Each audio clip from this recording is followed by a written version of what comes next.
Yes, I am Abraham. Welcome to paradise.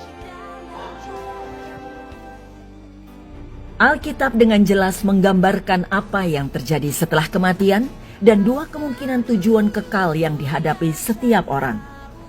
Bagi orang-orang yang percaya kepada Yesus Kristus, setelah kematian, jiwa roh mereka diangkat ke surga karena dosa-dosa mereka diampuni dengan menerima Kristus sebagai juru selamat.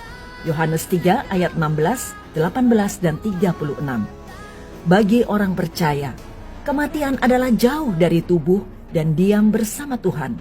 2 Korintus 5 ayat 6 hingga 8 dan Filipi 1 ayat 23. Jiwa roh seseorang dipisahkan dari tubuh pada saat kematian dan segera pergi ke hadirat Tuhan. Sementara tubuh fisik tetap berada di kuburan dalam keadaan tidur. Pada 1 Korintus 15 ayat 50 hingga 54 dan 1 Tesalonika 4 ayat 13 hingga 17 berbicara tentang saat ketika jiwa-jiwa orang percaya akan dipersatukan kembali dengan tubuh kemuliaan mereka.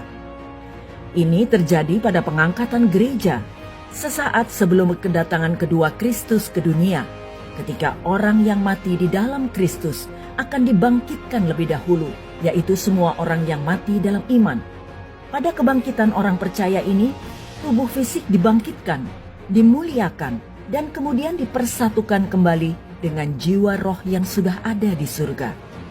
Tubuh, jiwa, roh yang dipersatukan dan dimuliakan ini akan menjadi milik orang-orang percaya untuk selama-lamanya di langit baru dan bumi baru.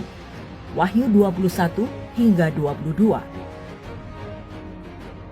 Bagi mereka yang tidak menerima Yesus Kristus sebagai juru selamat, kematian berarti hukuman kekal bagi jiwa roh mereka di neraka. Namun, pada saat kematian, nasib mereka serupa dengan orang-orang percaya di mana mereka segera pergi ke tempat penampungan sementara untuk menunggu kebangkitan tubuh yang layak untuk selamanya di neraka. Dalam Lukas 16 ayat 22 hingga 23 menggambarkan seorang kaya yang disiksa segera setelah kematian. Pada Wahyu 20 ayat 11 hingga 15 menggambarkan semua orang mati yang tidak percaya dibangkitkan, diadili pada penghakiman tahta putih besar, dan kemudian dilemparkan ke dalam lautan api. Orang-orang yang tidak percaya kemudian tidak segera dikirim ke neraka atau lautan api setelah kematian, melainkan berada di alam penghakiman dan penghukuman sementara. Karena itu, setelah kematian, seseorang tinggal di surga atau neraka sementara. Setelah alam sementara ini, pada kebangkitan terakhir, barulah mereka akan dipindahkan ke lokasi yang menjadi takdir abadi mereka. Orang-orang percaya pada akhirnya akan diberikan pintu masuk ke langit dan bumi baru. Wahyu 21 ayat 1. Sedangkan nasib akhir orang-orang yang tidak percaya adalah lautan api.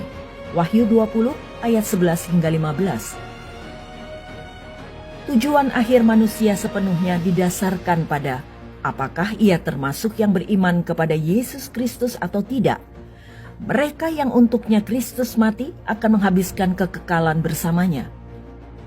Matius 25 ayat 46 dan Yohanes 3 ayat 36.